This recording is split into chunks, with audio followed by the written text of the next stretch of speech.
They were sleepless nights where I was waking up and I was trying to figure out how am I going to do this? How do I structure this? How do I plan it? You can go from having an idea to actually having a book ready to be published in 90 days, right? There are thousands of other books written on a similar topic, but there is only one book. The biggest thing I learned was trusting the process that you gave us. So that I think was invaluable. Looking for progress, not perfection.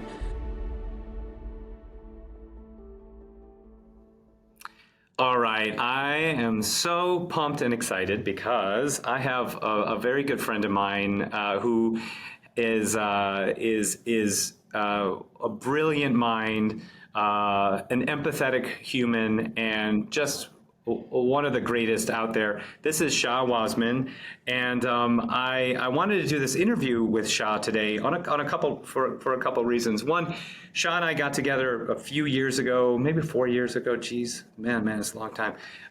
But she came and she did an Easy Webinar Summit several years ago and just blew everybody away with wonderful content. And so she and I have kept close contact with each other. And then she launched a book program that I jumped in. I said, Shaa, what is this? I think I need this. And I jumped in, and it was such an amazing experience.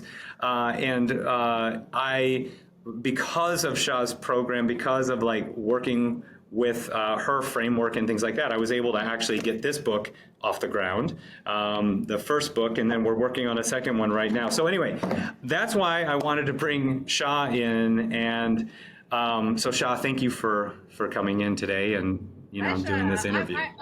I'm really excited to be here, and I've just got to note that I might start melting because I'm in the UK, you can probably tell from my accent, but apparently today is supposed to be the hottest day in the UK ever, in the history of ever. And just for those of you who aren't based in the UK who are watching this later, like 99% of the UK does not have air conditioning because we never need it, right? So I'm just going to throw that out there. If I turn into a pool of water before the end of it, that will be why. Well, I'm here in India, and actually the weather is about the same as it is in Los Angeles right now. So everything is pretty good, but definitely it's probably not as hot as where you are right now, which is really ironic. Yeah, which is crazy, right? Nenever happens in the UK, but yeah. It never happens.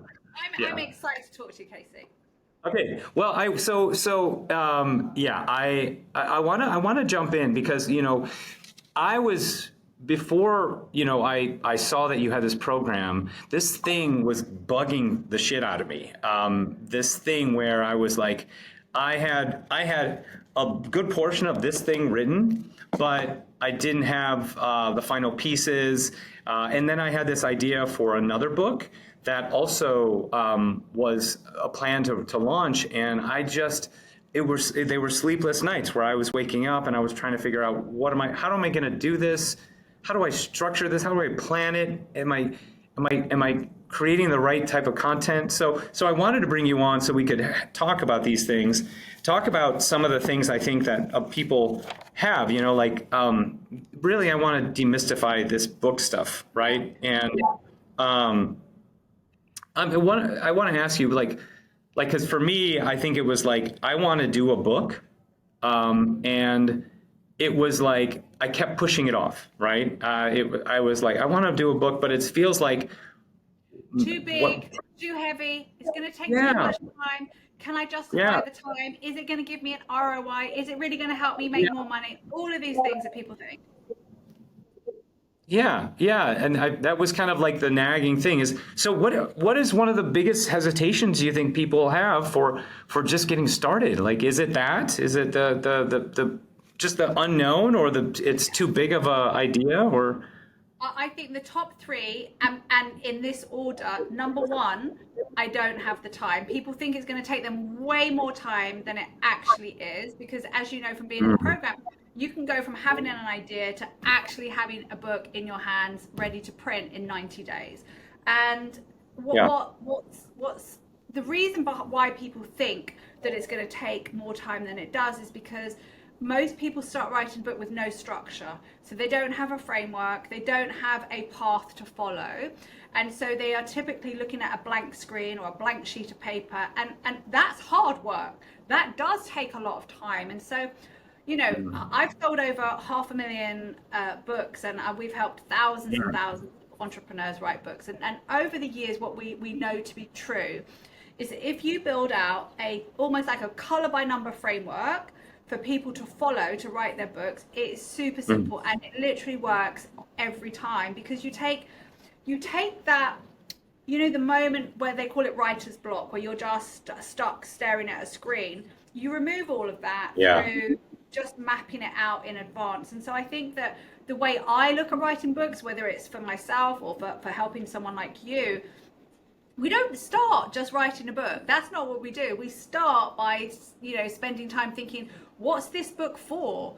Like, if you want it for your business, which is what I recommend, what do you want it to do for your business? If you want it to generate leads, or do you want it to raise your profile so you can raise your prices, or do you want to do all of those things? And then you've got to reverse engineer it. So, okay, let's make sure we're writing the right book at the right time for the right business. So I think the first thing is people think it's going to take way more time than it actually is. The second thing, interestingly, is that people think, oh, but my idea is not new. Nobody's going to want to read my book. Like, I'm passionate about, but actually other people have already written this. And my attitude to that is, look, this was my first book. This was Stop Talking, Start Doing. This was the book that really kicked off my journey into writing. And it's about procrastination. And let's be like brutally honest. There are 1,000,001 different books around procrastination, but there is only one book that has been written by me. Okay, so Shaa, I want to talk to you. Why won't someone start a book? What's holding them back? What, you know? I mean, you know this. I know what was holding me back, but maybe I didn't think it all the way through. I want to hear from you. What are your thoughts on what holds people back? So it's interesting, because what doesn't hold people back is a desire to write a book, right? Almost every entrepreneur and business owner I know wants to write a book. So absolutely. What does hold them back is a false thought that it's going to take them too long. So the first thing is the three top things are: number one, they think they don't have enough time. And the truth is, as you know, because you've been through the program, you can go from having an idea to actually having a book ready to be published in 90 days. And by the way, that does not mean that you have to stop working for 90 days. It just means you need to genuinely put aside 3, maybe 4 hours a week for 3 months, and you're done. And by the way, that includes the editing, includes all of it. It includes the marketing, it includes the sales funnel, start to finish. So the first thing is that people think it's going to take too long. The second thing is, can I just say, okay, my own experiences with that, I was definitely thinking that, and I was like, no. This was like I had to spend 2.5 hours a day, every single day, writing, or, you know, and it was just like, it felt like it had to be this big, overwhelming mountain that I couldn't actually, you know, climb over, right? And you're right. When you guys created this structure, when you created this actually framework and structure to follow, it gave me permission to relax a little, like get out of my friggin' headspace and just execute on certain things. And that was lovely. That was just lovely. I'm going to let you keep going though. No. It's a really good interjection, because we always say just trust the process, right? Just trust the process. Yeah. And I liken it to, if you've never been to a gym before, right? And you just walk into the gym and you see all of this equipment, you are overwhelmed and you think, oh, I don't know, like, shall I start there or shall I start here? Like, where shall I start? What shall I do first? So what happens is you spend an hour walking around the gym, looking at the equipment and actually not doing anything. And that is what it's like for most people when they start writing a book. They look at a screen and they're like, well, I know what I want to write, but why is it not coming from my brain to my screen or to the paper, right? And that's because the key to all of this, and I don't want to sound like a braggadocious twat, right? But, you know, I've sold over 500,000 books. I'm published by the world's biggest publishers, and I've helped thousands and thousands of entrepreneurs. So what I would like to think is all of that combined experience, I genuinely know what it takes to write a book. And I'm not talking about the writing skill, I'm talking about the framework, because it really is as simple as, you know, when we were kids and we used to do those color by number drawings, right?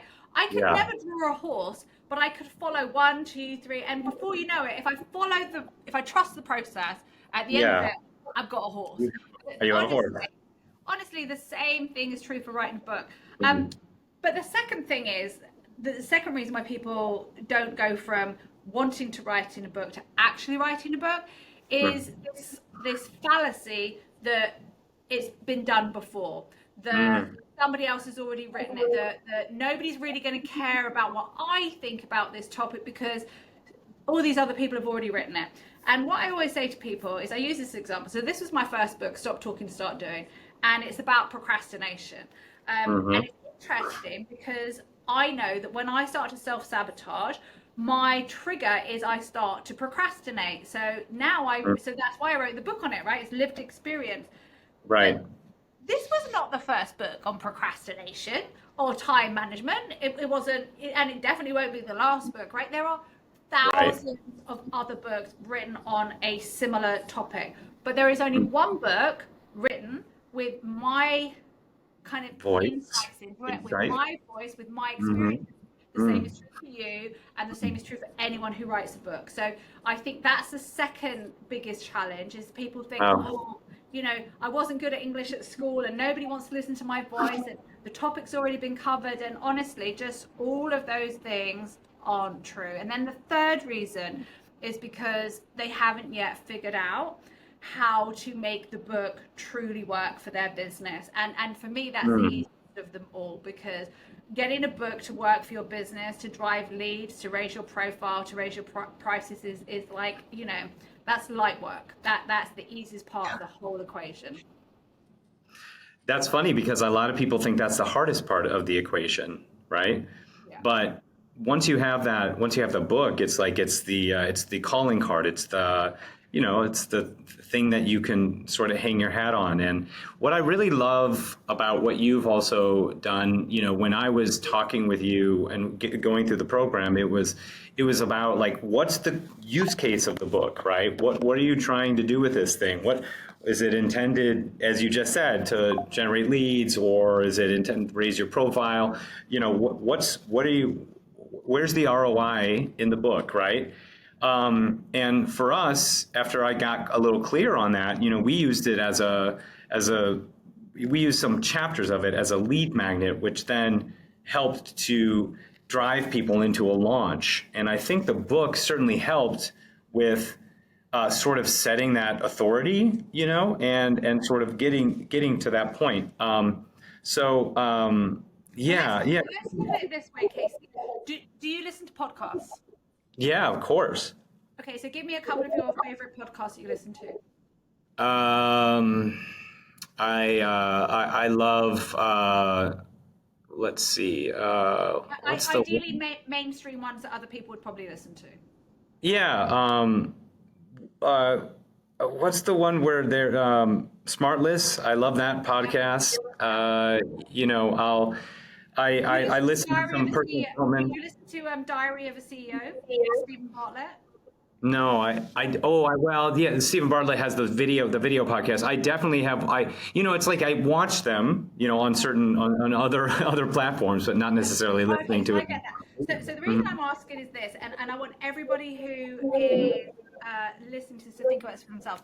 Think about the podcast that you've listened to recently, and I want you to think about the episodes where the podcast host was interviewing a guest. And now I Yeah. want you to ask yourself this question.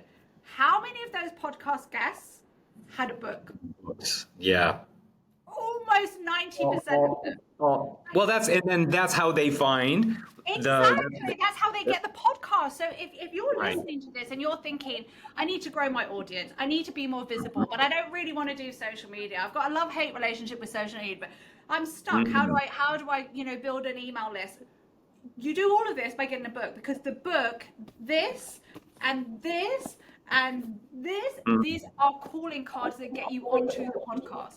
They get you Right. into the Huffington Post. They get you columns Mm. on online magazines. It's the thing that is an external validation that you are the expert in your space, and that in Yeah. turn opens doors. So I love that. I mean, and I think that's the exact reason for doing it. What happens when people they want to write a book, but they're not sure what they should write? Like, like how, what's the? Do you find that to be a problem that people are facing? So I would say if we take 100 people who have joined the program, I would say 80% of them know what they're writing, and 20% of them want to write a book. They want to write a book for their business, but they're not sure exactly what book to write. And one of the things that we do is we've got this amazing exercise that helps you map out your book in 30 minutes, and it's completely free. We do it with you inside the program, but it's completely free outside of the program. So give the link, and your guys can test it out. And what I would say to people is that the way that we teach books is very much with your business in mind. So we start there, right? So the first 3 weeks, or the very first thing you should do is think about, what do I want this book to do for me? Do I want this book to generate leads? Do I want it to raise my profile so I can raise my prices? Or do I actually want to do both of those things, right? And so once you've got that first, you then say, okay, if I want it to generate leads, let's say I want it to generate leads. So if you want this book to generate leads, then the subject, not the title, but the subject of the book, like the content in the book, has got to be about what you do. So Casey, for you, it's exactly what you've done behind you, right? It is about how do you make webinars work for you in your business. It's taking all of your learned experience, your lived expertise, and put it into a book. So if you want to write a book based on, to generate leads, then the subject, not talk about the title, but the content within the book, what you want it to do is to demonstrate that you're an expert in that field. And I look at a book like a first step. So if we talk about funnels, I talk about steps, right? So the first step to working with you, you don't give people enough that they don't need to work with you. You give people enough that they now recognize what their challenge, their problem is. They can name it, they can label it, they can talk about it, and they know that you can help them provide the solution, right? You are the expert to help them. That's the first step. And then we work on the titles, because I actually think that when people say, I'm not sure what book to write, if you dug deeper, they'd be like, well, I want to write a book about what I do in my business, but I don't know what to call it. So sometimes they might think that they don't know what to write, but what they really mean is, I don't know what to call it. Right. Yeah, well, I know for me, I was struggling with that. I was also struggling with I had the idea of what I wanted to write, but not necessarily how much to include, how much not. When you and I were chatting, there were almost like two books in one that were kind of like an idea. And so obviously, like being able to come into the program, you kind of get that becomes clear. It's like, you're like, okay, this is the thing to start with. And what the other thing I like that was presented is the act of just writing, right? And I think that's the other part that stops. It's like, what is the first word that I write when I'm doing this thing? It's like that's the struggle, as you pointed out. It's like you're thinking about drawing a horse, right? And you're like, well, how do I start this thing? So what I love is that you gave that permission to sort of just start and just write anything, and know that this is going to it's going to change. It's going to morph into what it needs to be. And sort of the biggest thing I learned was trusting the process that you gave us. So that I think was invaluable, because it just and we're looking for progress. We're looking for progress, not perfection. Right. And there's a couple of things I think are really interesting in this. I learned this from Tim Ferriss. So back in the day, I went to one of his conferences, and he said, if you want to write a book, just get used to writing 2 crappy pages every day. And he really emphasized the crappy pages, right? He's like, you're going to write shit. Some days you'll write what you write is going to be brilliant, and some days it's going to be shit. So if you just get used to writing 2 crappy pages every day, what will happen is at the end of it, we edit. The editing process removes all the crap, and then you have your diamond, right? And it is so true, because, it's like when you renovate a house, right? If you were looking for perfection, you'd never get started. And the whole point when you're renovating a house is you just get started. And then how it looks so perfect at the end is because you do all the snagging at the last minute, which is the editing in a book, right? So that's really the key, is don't wait for perfection. Focus on progress. Just get started. Trust the process. If, in fact, in the program, we spend the first 3 weeks working on your concept, working on your title, really understanding how this book is going to help you for your business. We don't even start writing for the first 3 weeks. So those first 3 weeks are all about setting out the color by number, right? That's what we're doing. We're doing the color by number chart for you, so that in the next 6 weeks, which 82% of all of our students get to 30,000 words within those 6 weeks, which is phenomenal. I mean, the industry. We don't have that kind of success rate in any of our other programs, but for this program, we have 82% of all of our students getting to a place within those 6 weeks where they are now have enough words where they're ready to publish. But the reason is we don't just start by writing. We start by setting a framework, by putting all those numbers in place. So when you start writing, you can just join the dots. And that's what I think I'm in that camp, because I was able to get those words. I was actually very impressed with how many words I was able to write. Like I was, once I started doing it, it felt, the process was better than I thought it was going to be. Like I was really friggin' nervous about it, but it was a good flow. And I actually then looked forward to doing some writing. So I want to ask you a couple more ideas on this, because you really, the program was really intended to say, how can the book help? Is there also this sort of like, I feel like there's a stigma that people get stuck in this idea that you have to go to a big publisher, you have to, and the publisher, you'll get a book deal and all these things. I feel like it's important to sort of like take that idea, kind of talk about it and sort of demystify it, or just clarify it a little, because I think that's like the goal that people have.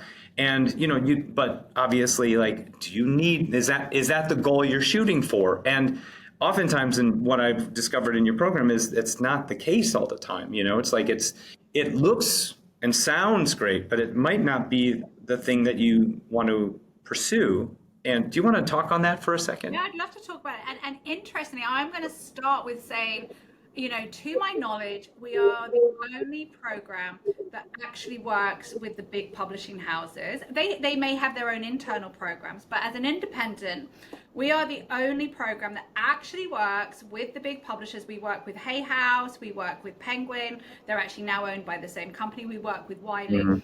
And we work with them because all the students in our program actually get to pitch directly to the publishers as being part of the program.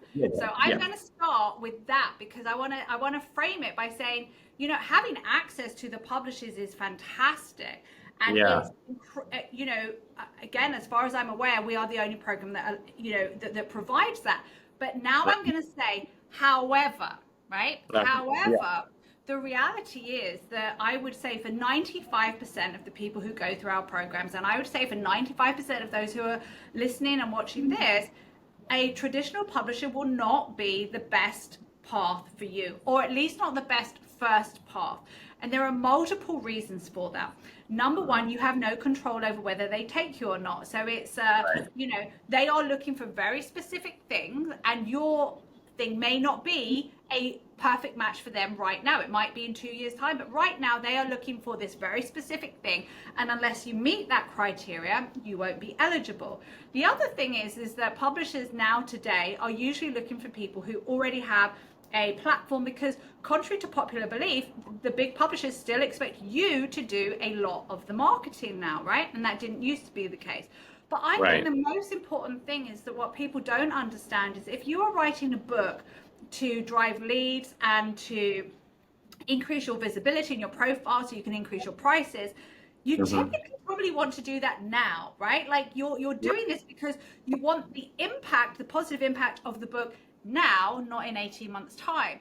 And the reality of going to a big publisher is that even if they take your book, it will not be published for 12 to 18 months because that's Mm. their lead time. So I would say that the vast majority of people want to go to what I call a hybrid publisher. So that means Yeah. that you're self-publishing, so you earn all the income, you Right. make all the you have all the control, so you can really Mhm. use Your this book leads to coming drive in, things. you know the leads, you know who's buying, right? Exactly. You have all of the data, you know all of this, and you literally can get your book out to market and working for you in 90 days instead of 12 to 18 months time. So I think the world has changed, and you know, I've been published by all the big publishers, and this year is the year that I'm actually doing my own hybrid book because I actually want a Mm. book that is dedicated to driving leads into my business. And if that's Hmm. what I'm doing, I would choose first and foremost to hybrid publish, not to go to a traditional publisher. Well, I was going to say that I remember that session where you had all the publishers there and we did this pitch. And that was such a wonderful experience because it required us to have that pitch ready to go. And you were so thorough about like, this is what you have to write and things like, and all those pieces. And so that was wonderful, and that energy of everybody sort of doing it, and then you stepping up. And I know you do it live. You did it in the UK live, but I had to jump on a Zoom and do it. But Oh, yeah, we have people zooming in from South yeah, Africa, from Dubai, from all over Europe, from America, from Australia. yeah. So we do it in person. And if you fancy like a week in London, then you get on a plane and hang out for a week in London, Well, right? that's exactly. I think there's nothing wrong about that. I actually think that's a reason for someone to fly in just to be able to have that experience with you guys. But that's why I wanted to ask that because if you just sit on your book waiting for a publisher to say yes, I'll publish you, you know, nothing is happening with that book. It's not working for you. It's just collecting dust. It's sitting there, right? And this is after you've written it, right? So it's like I love the proactiveness of doing it, and I love that you talked about the hybrid method or model because I think that you have control, and then with that, that doesn't mean that it can't get published later, correct? Oh, absolutely not. This again is like some kind of, old wives' tale that if you Yeah. go hybrid publishing, that you won't get a publisher afterwards. Now, the truth is that a publisher may well want to work out a couple of new chapters and they may want to rework the title, but what they won't Mhm. want to do is change the whole book, right? So absolutely, and in some ways what we've seen is we've seen some of our students who they hybrid publish first, they Mhm. then use the book to drive their business, they sell Yeah. 10,000 copies, and then they go back to a traditional publisher and they say, look, I'm working on my next book now. Here's what I Mhm. did with my first book. Would you take my next book? And then a traditional publisher is looking at what they did with their first book on a hybrid publishing and go, yeah, actually, that's a really great model. You've been successful with this. We'd be happy to work with you on the next one. So one does Mhm. not, exclude the other. Yeah, and it's very strategic, the way that you're using books. So this was really great. I'm excited for. I know you have some cohorts and some of these opening up again soon. Is there where can someone go? What can we know more about? When these open up again? Because I don't think it's not something you can access all year round, right? This No. is, No, yeah.